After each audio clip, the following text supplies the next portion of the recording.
Hello everyone. তো আজকে আমরা এসে গেছি এয়ারক্রাফট মিউজিয়ামে। যদিও এটা আমার একদমই ফার্স্ট ব্লগ, চেষ্টা করব তোমাদের সমস্ত রকম ইনফরমেশান দিতে। তো দেখা যাক, চলো। তো টিকিট আমাদের কাটা অলরেডি হয়ে গেছে, সুতরাং তোমাদেরকে দেখিয়ে দিই কত করে টিকিট।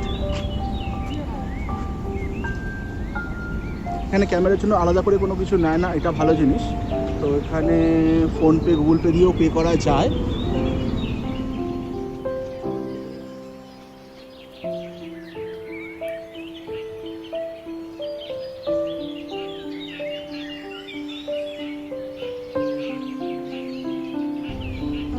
তো আমরা এসে গেছি এয়ারক্রাফট মিউজিয়াম। এটা যদিও কলকাতার বুকে প্রথমবার যে একটা পুরো ফুল ফ্লেজ, এটা অ্যাকচুয়ালি একটা ওয়ার্কিং ফ্লাইট ছিল, যেটা কিনা 1988 থেকে 2017 অবধি ওয়ার্কিং ছিল।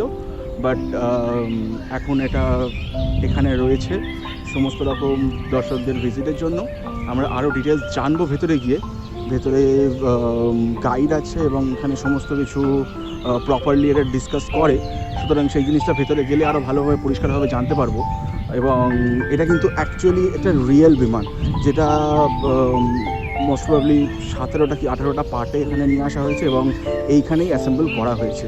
তো এখানে দেখতে পাবে একটা পুরোপুরি রানওয়ে মতন তৈরি করা হয়েছে ছোটো করে, যদিও এই স্পেসের মধ্যে রানওয়ে তৈরি করা সম্ভব নয় পুরোটা, বাট একটা সুন্দর একটা রানওয়ের মতন জায়গা তৈরি করা হয়েছে এবং প্রত্যেকটা জিনিস আমি এক এক করে ডিসক্রাইব করবো এখানে।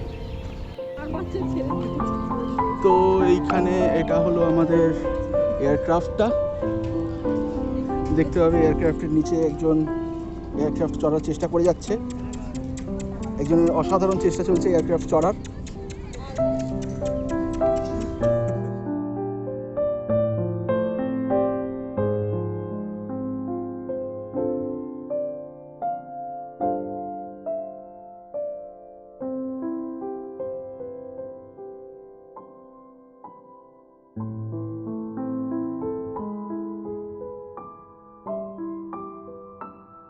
আচ্ছা, এইখানে তুমি দেখতে পাবে তোমরা যে এখানে এগুলো মিসাইল ড্রপিংয়ের এরিয়া রয়েছে। ওপরে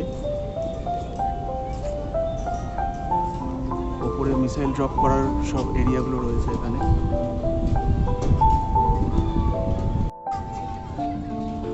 এটা অ্যাকচুয়ালি ডবল প্রপেলার, ঠিক আছে। এখানে এই যে জিনিস দেখতে পাচ্ছ, এই প্রপেলারগুলোর যে জায়গাগুলো সেইগুলোকে বেশ খানিকটা ঢেকে রেখেছে, যাতে কেউ কোনো রকম এটাকে কিছু করতে না পারে। কেননা এটা যেহেতু রিয়েল বিমান, মানে এটা কিন্তু কোনো রকম মানে তৈরি করা বা কিছু নয়, এটা কিন্তু 2017 অবধি সার্ভিস দিয়েছে জিনিসটা। সেই জন্য এটাকে প্রত্যেকটা জিনিসকে যতটা সম্ভব সেফটি রাখা হয়েছে। এবং এর ভেতরে কিন্তু যে জায়গাটা রয়েছে সেখানে আমরা কোনো রকম ছবি তুলতে পারবো না। আমি বাইরে এসে পুরো জিনিসটা ডিসক্রাইব করবো, বাট ভেতরে গিয়ে ছবি তুলতে এরা দেবে না, কেননা সব কিছুই সিকিউরিটির ব্যাপার আছে এবং সব কিছুই যেগুলো আমাদের দেশের মধ্যে থাকা উচিত, যেগুলো দেশের বাইরে যাওয়া উচিত না, তো সব কিছু নিয়ে এগুলোকে ভেতরে কোনো রকম ছবি তুলতে দিচ্ছে না। এইখানটা দেখতে পারবে রয়েছে যেটা 29 ইয়ার্স অফ সার্ভিস, 1988 থেকে 2017 অবধি এটা ছিল কাজে।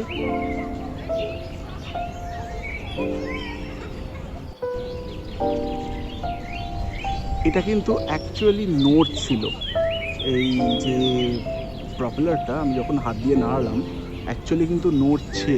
সুতরাং এগুলো কিন্তু মানে একদম প্রপারলি অ্যাসেম্বল করা হয়েছে।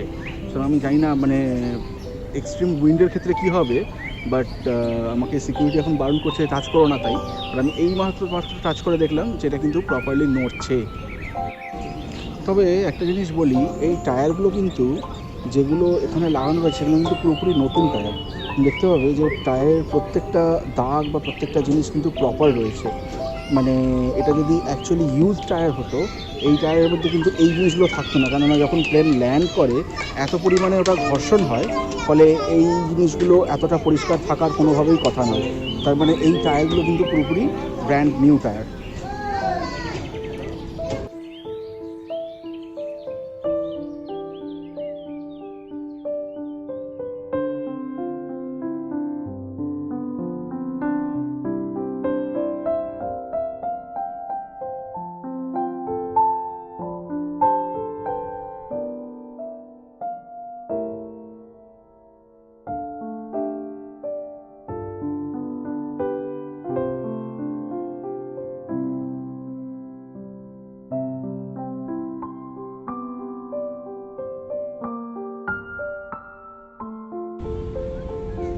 তো আমরা ঘুরে এসে গেছি ভেতর থেকে, যেখানে আমরা মোটামুটি জানতে পারলাম ফ্লাইটটার ব্যাপারে পুরোপুরি। যদিও জানি না সেটা কতটা পুরোপুরি এবং কতটা পুরোপুরি নয়, তাও যতটা জানতে পারলাম ততটা আপনাদের জানিয়ে দিই। সেটা হচ্ছে এই ফ্লাইটটা টোটাল 10 জন লাগে ওড়াতে। মোট 10 জন থাকে ফ্লাইটের মধ্যে। একজন থাকে সামনে এই জায়গাটাতে, যিনি হচ্ছেন কিনা ফ্লাইট নেভিগেটর, যার কাছে দেখতে পাবেন সামনে মানে সামনে ওপরে নিচে সমস্ত কিছু জায়গায় কিন্তু দেখার জায়গা আছে। বাট আরেকজন থাকে যে থাকে ফ্লাইটের একেবারে পিছন দিকে। আমি যাব ওইখানে, তো তার আগে বলে দিই সমস্ত যে 10 জন প্রত্যেকের কিন্তু কাজ ডিভাইড করা আছে। যেমন একজন থাকে ফ্লাইট নেভিগেটর, দুজন থাকে পাইলট এবং কো পাইলট, দুজন থাকে ফ্লাইট ইঞ্জিনিয়ার যারা কিনা ফ্লাইটের ভেতরে যত রকম মানে ডিভাইস রয়েছে সমস্ত কিছু ম্যানেজ করে মেনটেন করে, আর দুজন থাকে হচ্ছে একজন এসএনআর বয়, একজন আরজিবি। আমি এক্স্যাক্টলি জানি না আরজিবিটা কি, তবে এসএনআরটা যতটা বুঝতে পারলাম যে সিগন্যাল টু নয়েজ, মানে নয়েজ সিগন্যালিংয়ের কোনো একটা ব্যাপার আছে এখানে। যেটা এই ফ্লাইটটা হচ্ছে অ্যাকচুয়ালি সাবমেরিন হান্টার। সুতরাং এর কাজ হচ্ছে যে সাবমেরিন খুঁজে বার করা এবং প্রয়োজন পড়লে সেগুলোকে ধ্বংস করা। সুতরাং এদের ভেতরে যত রকম জিনিস দেখলাম সেগুলো হচ্ছে সাবমেরিন খোঁজার এবং সেগুলোকে ধ্বংস করার জন্য মিসাইল এবং সমস্ত কিছু রয়েছে এর মধ্যে, যেগুলো কিনা সমস্ত ফ্লাইট অপারেটররা এখান থেকে মেনটেন করছে। এখানে কিছু জিনিস বন্ধ রয়েছে যেটা কিনা এখান থেকে মিসাইল ফেলার জায়গাগুলো আমি যে দেখিয়ে দিচ্ছি একবার। মিসাইল ফেলার জায়গা যেমন রয়েছে, এখানে কিন্তু কার্পেট বম্বিংয়েরও বেশ কিছু জায়গা আছে যেখানে কিনা মানে ব্যাক টু ব্যাক বম্ব ফেলা যায়। সুতরাং সেই জিনিসগুলো কিন্তু এখানে বেশ পরিষ্কারভাবে জিনিসটা রয়েছে। তো আমরা এসে গেছি ফ্লাইটের একদম পিছন দিকে, যেখানে এই জায়গাটা কিন্তু পরিষ্কারভাবে এখানে দেখা যাচ্ছে যে একদম দেখার মতন জায়গা রয়েছে এবং দুখানা নল বেরিয়ে রয়েছে, যেটা অ্যাকচুয়ালি প্রত্যেক মিনিটে 1200 রাউন্ড গুলি ফেলার জন্য যথেষ্ট। ঠিক আছে, সুতরাং প্রত্যেক মিনিটে 1200 রাউন্ড অবধি গুলি ফেলতে পারে এবং এখানে প্রত্যেকটা জিনিস খুব ওয়েল মেনটেন্ড এবং ওয়েল ডিজাইন। এবং এই যে এরিয়াটা যেখান থেকে অ্যাকচুয়ালি আমরা ঢুকছি, যে এরিয়াটা যেখান থেকে আমরা অ্যাকচুয়ালি ঢুকছি এবং যেখান থেকে আমরা অ্যাকচুয়ালি বেরোচ্ছি, এটা কিন্তু কোনোভাবেই এই এরিয়াটাতে মানে বলতে পারে no man zone in the flight, মানে যেখানে কেউ যেতে পারে না এবং যেখানে কেউ যাওয়ার কোনো জায়গার রাস্তাও থাকে না। দেখতে পাচ্ছেন যে নিচে জায়গাটা খোলা রয়েছে, নিচে এই যে জায়গাটা খোলা রয়েছে, এই জায়গাটা থেকে অ্যাকচুয়ালি কিন্তু ভেতরে কিছু আছে যেগুলো বম বা মিসাইল, এবং কিছু জিনিস আছে যেগুলো অ্যাকচুয়ালি সাবমেরিন ডিটেক্টর। সুতরাং সেগুলো ফেলার জন্য ইউজ করা হয়, যেগুলো এক একটা ছোটো ছোটো প্যাকেজ। আমি জানি না আমি এক্স্যাক্টলি কী বলে ওগুলোকে, বলছে সোনো বয়। এবার আমি এক্স্যাক্টলি মানে কীরকম, মানে মিসাইলের মতনই দেখতে হয়, লম্বাটে টাইপের, ঠিক আছে, বাট একটু সরু, একটু ছোটো। সেই জিনিসগুলো এক একটা বলছে যে প্রায় 4 কিলোমিটার অবধি স্ক্যান করতে সক্ষম যে কোনো রকম সাবমেরিন আছে কি না।